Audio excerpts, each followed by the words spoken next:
how extremely grateful I am to know that. How many people in here are friends with me on Facebook? Okay, so you may have noticed yesterday or the day before yesterday, I don't remember, but I posted this thing that said, you know, people say that when it rains, it pours.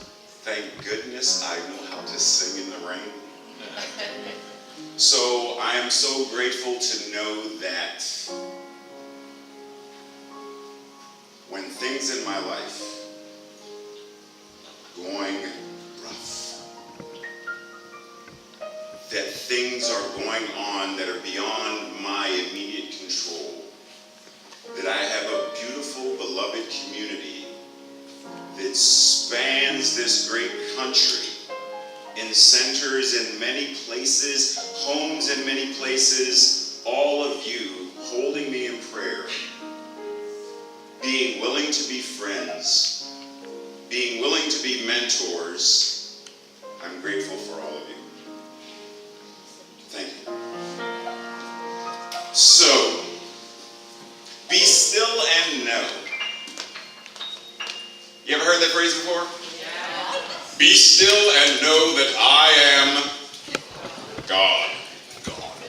But how often do we really sit down to what does it mean to be still? Like, what does that really mean to be still? Because oftentimes we think be still means to just sit down and do nothing.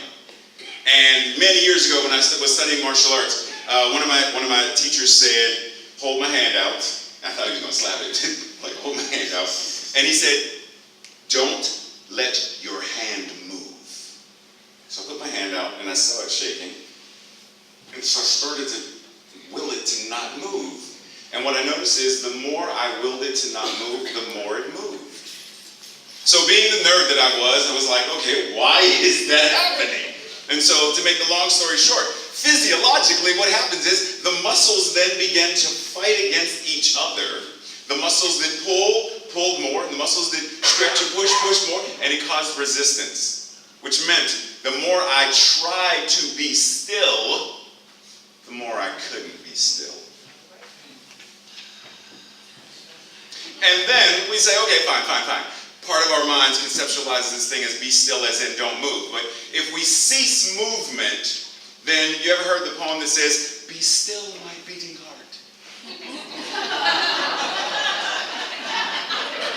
Hold on. I take that back. I'm not really sure I really want my beating heart. I love you and all, but no, I want no. So then what does it really mean to be still? Anybody in here watch Chopped? Chopped is one of my favorite television shows. So, you know, they have the mystery basket. That's life. Life is the mystery basket that you don't know what's inside of. And then they open it, and they start reaching in, and they pull out, what is this? Okay. And they start pulling things out. And then what do they immediately do once they've done that? They step back, and they pause. They look at stuff. Now the judges are over there talking, and they're talking, and they're looking. And their minds are already going with, these are the ingredients I'm given. What do I do with this? Now, many of you may not realize that Ernest Holmes loved to cook. And one of the things Ernest Holmes was very often known to say is that he didn't use a recipe. He's like, I have all the ingredients. I'm going to just make, and do what I do. Now check this out. If we are already whole, perfect, and complete, then we already have all the ingredients. And in the Anatomy of Healing Prayer, Ernest Holmes says, God in me, right? God in me, as me, is me. Right? God in me, God as me, is me. What other ingredients do we need to manifest, demonstrate, create a life that is perfect, that is beautiful, that is prosperous, that is healthy, that is wealth? And see, the thing is, and I've been telling people this a lot for this month. This has been like the month of people say, we often teach that which we most need to learn in the moment, that which we most want to learn in the moment. That being said, this has been the month of Ray reminding Ray that there is nothing that I need to do to be more spiritual.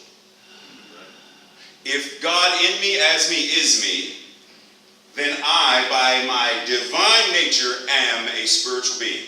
Period.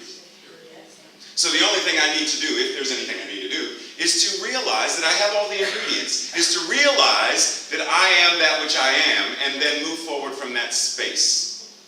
If I already have all the ingredients, I have a cabinet stocked with spices from around the world, I have whatever it is, I have it all.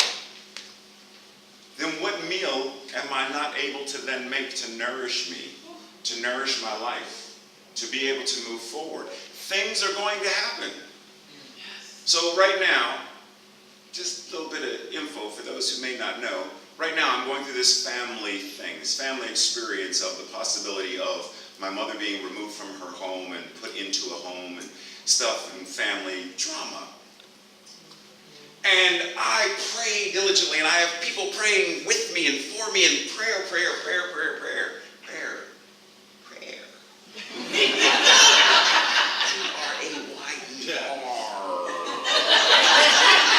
I mean, prayer. And there are moments when it's not working. And then I have to pause and realize, what if everyone stopped praying? What if I stopped praying and everyone stopped praying? What might be the experience right now?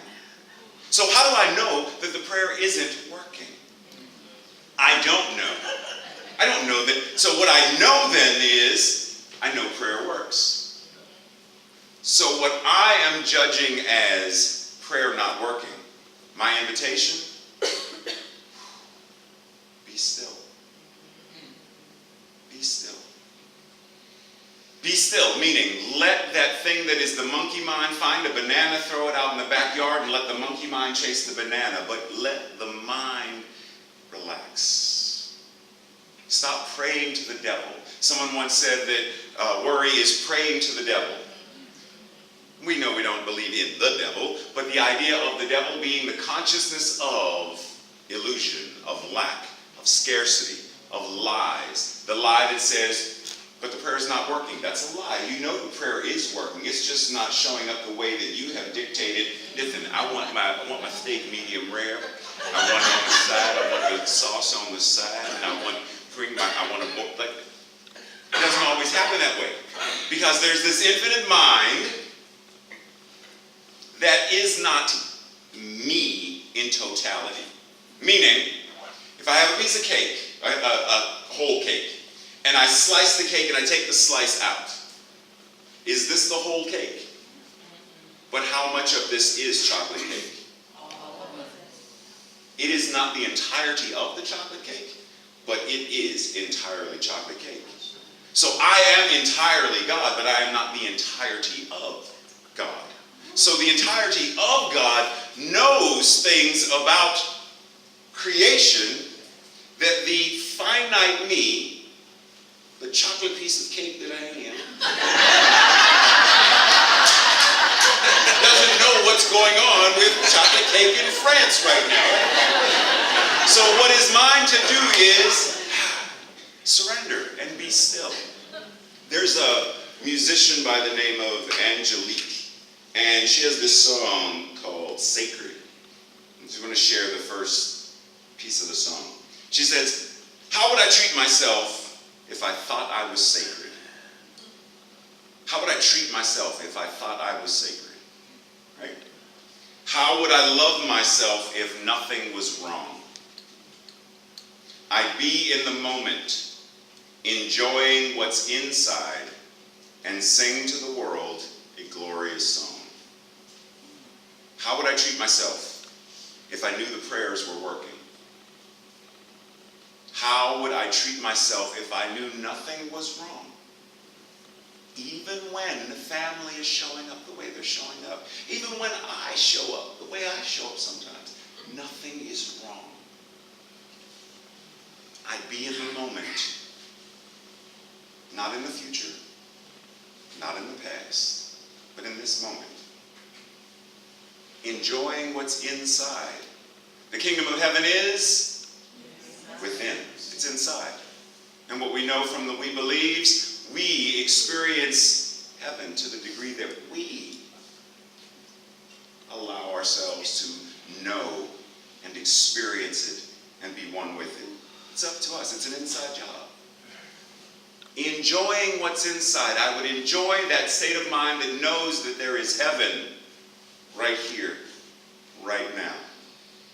And then sing to the world, even when it's raining. Sing to the world a glorious song.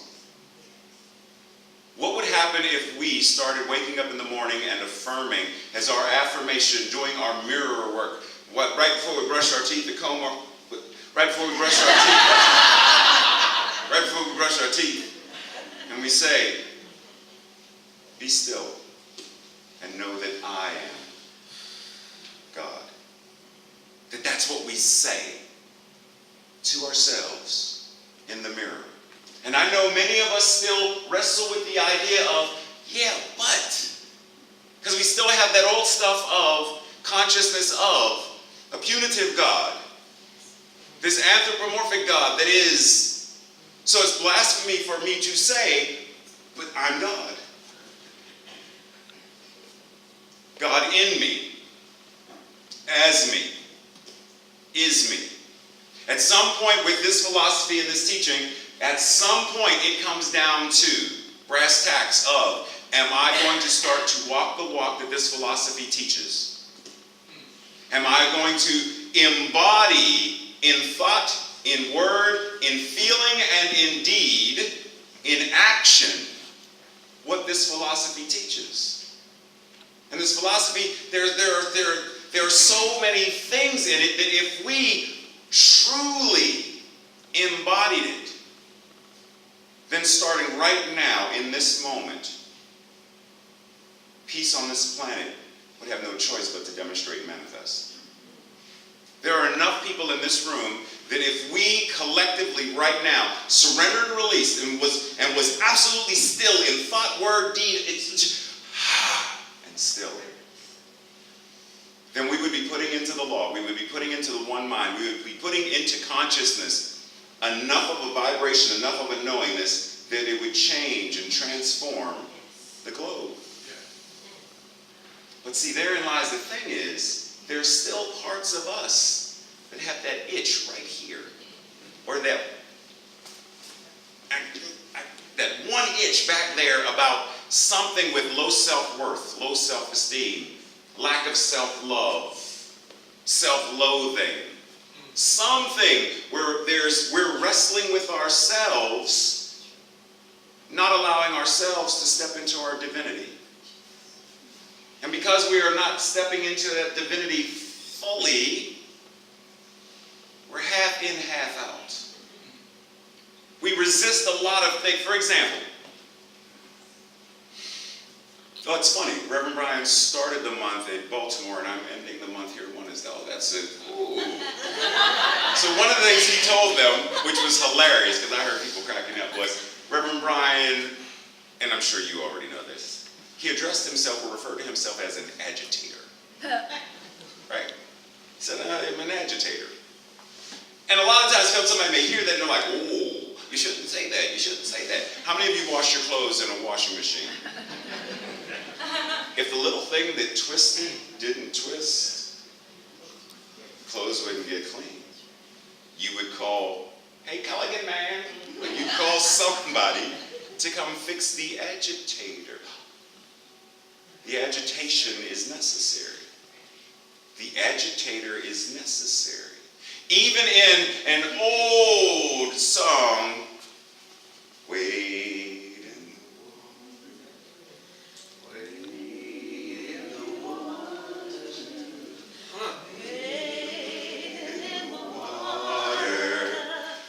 God's gonna trouble the water. God God's going to trouble the water? Why do we spend so much time avoiding the troubles of life, when it is the trouble that oftentimes is the thing that offers us our healing? It is the trouble and the agitation that offers us the opportunity to be cleaned, to be cleansed. That it is going through the fire and the heat that the Japanese samurai sword is purified and made strong, that the coal becomes a diamond, that the phoenix dies and is reborn. But we spend a lot of time trying to avoid. What would happen if we surrendered? Simply be still and entertain the idea. Just entertain the idea that I truly am whole. That no matter what my bank statement says, no matter what my doctor has diagnosed me as having, no matter what has happened, I'm whole. I'm perfect.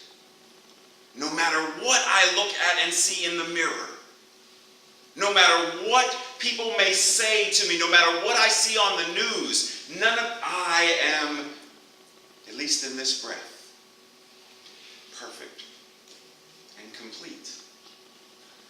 What might happen in our lives if we simply were still enough to say,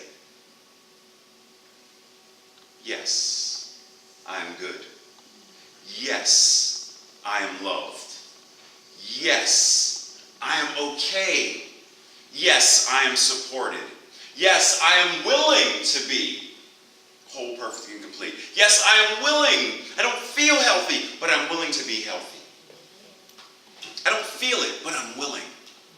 I don't have this money, but I'm willing to open up to the prosperity and the abundance that the universe wants to give itself in, through, and as me.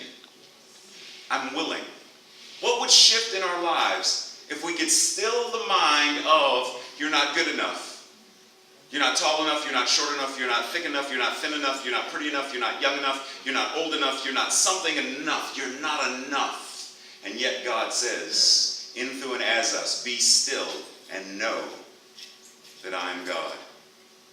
That if we step forward with the confidence that Yeshua spoke of and said, I and the Father are one.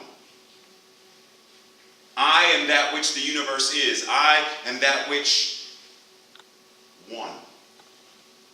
What might shift in our lives if we were simply willing, just willing, to allow that? No more complaining about what coulda, woulda, shoulda. No more worrying about what hasn't even happened yet. And what might never happen. What then opens up in our minds, in our hearts, in our consciousness, and in our lives, when we make space for that which is divine to show itself? Because the more we step forward with, I'm Ray, and this is my body, and this is my mind, and this is my life, and I know what's good for me. No, I can't manage my checkbook, but so what? No, we go through all this stuff because we take on this identity that I am these hands, I am this, and this is all that I am. And it's not. If we're going to buy into this philosophy, if we're going to believe this philosophy, if we're going to believe this teaching, then there's a part of us that knows that death, as we've been taught, is not real. It's not the end. It can't be. So and that is our ultimate fear, the ultimate unknown. Because we've had moments where we wrote a check bounced, didn't have money in the bank, but we know we can get more money. We had a relationship failed. I'm poor. I'm alone. What? love you. And we got another person to love. Like, it was there, it's gone, found somebody new.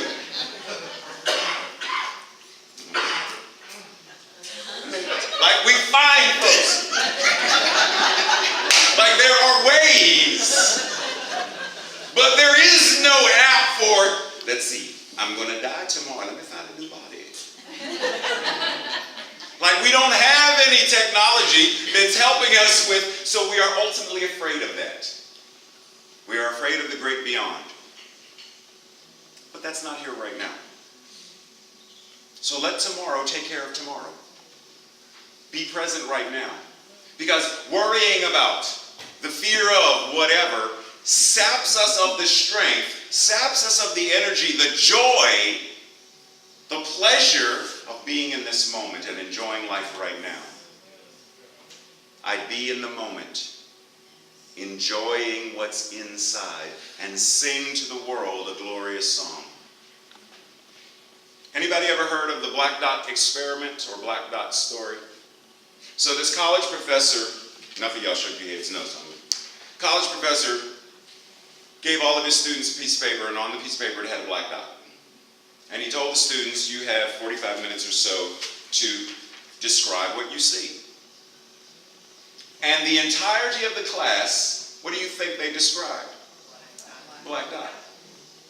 And so afterwards he comes to them and says, you chose to focus on one small aspect of the totality of what's there.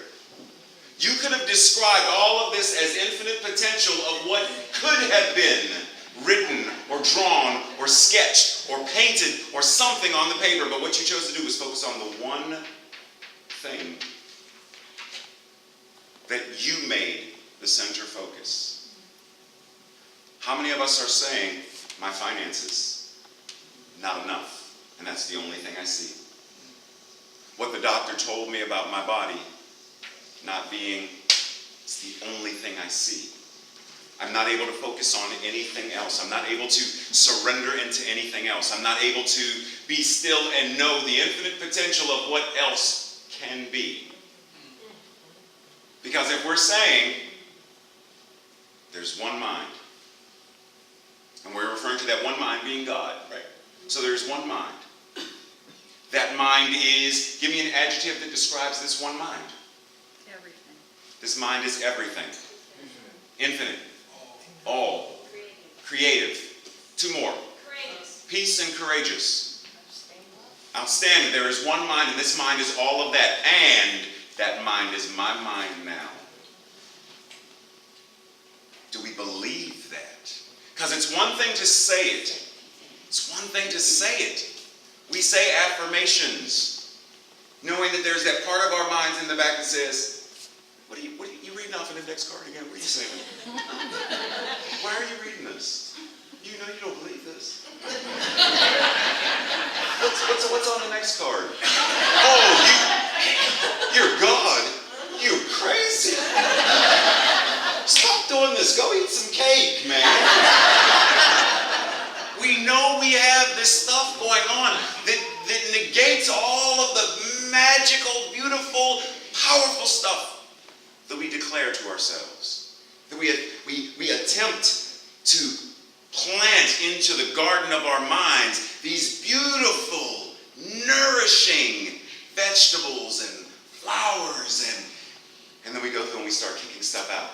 Or we start digging stuff up because, well, I don't know, maybe not, I don't, But you know, my mom spoke in the past, well, you know there's alcoholism, well, you know there's, I'm not worthy, oh, shit. What would happen if we were willing to let all of that go? You know, I look at my own life and I think of the things that, where would I be had I not been willing to set the old me free? The old me that wanted to die. The old me that used to pray to the Judeo-Christian God, the Alpha and Omega, that he would kill me in my sleep. That me. Who would I be if that me hadn't been let go? The me who hated himself, the me who recklessly would ride his bike from the top of a hill down through traffic lights with his eyes closed, waiting for a truck to come through. If I hadn't set that me free to go about his business, you have served your purpose. I appreciate you for what you brought me when I needed you, but I need you no more. Thank you. Go. Who would I even be here? So see, there's this part of us that is not willing to be still. Because we say, well, who would I be if I didn't have this? Who would I be if I didn't retell my story from the same place the story is always told? Who would I be now? If I don't remind myself, hi, hello, I'm Ray, and I'm the survivor of abuse. I'm not thriving now, I'm just surviving. But I continue to tell the story as a survivor. Do I ever become one who thrives? Fear of becoming something or someone new. Because the old self has to die for the new self to be born. What if we simply allow ourselves to be still? To surrender into the knowing that says, at least I am willing to know that God is in me. God is here as me. And that which God is me. And all that God is, I must be. God is powerful, and so am I. God is joy, love, health, wellness, and so am I. Let's pray. Anchoring ourselves in this breath, this divine and holy Ruach, the breath of God. Surrendering, knowing that we need not worry about where the next breath is coming from or where this last breath went. Simply breathing now. And from this place of surrender, I speak this word that knows that the infinite mind, the one mind, the thing itself is all there is. God, love, law, joy and magnificence is all there is, and it is showing up in, through, and as me right now. And what I know is true for myself is true for everyone in this room as well. Everyone in this building, everyone on this street, everyone in this city, this state, and beyond. God is all there is. Infinite oneness showing up in, through, and as the multitudes. Incarnating itself in the variety, the diversity, the many. And yet, there is only one.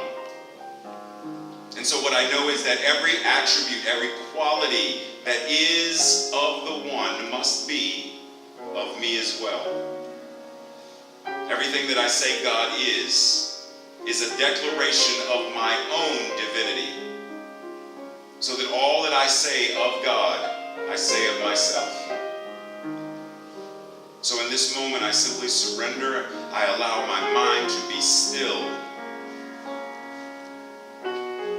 To accept, to allow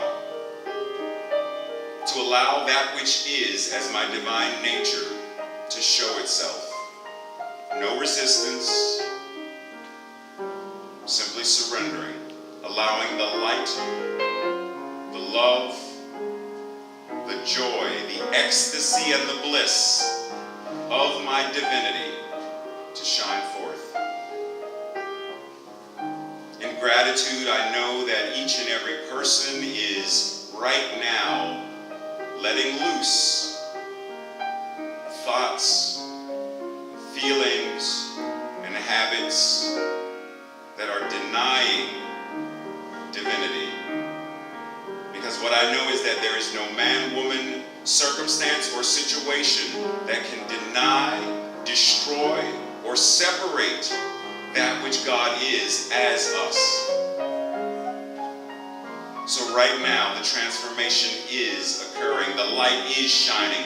Love is being expressed in, through, and as us. And I I'm grateful to know that, grateful to declare it, grateful to walk the walk of it, and grateful to surrender this word of God back into the law of God. Because I know that that law always says yes, yes, right now. Yes, I am that I am. And together we say, and so it is.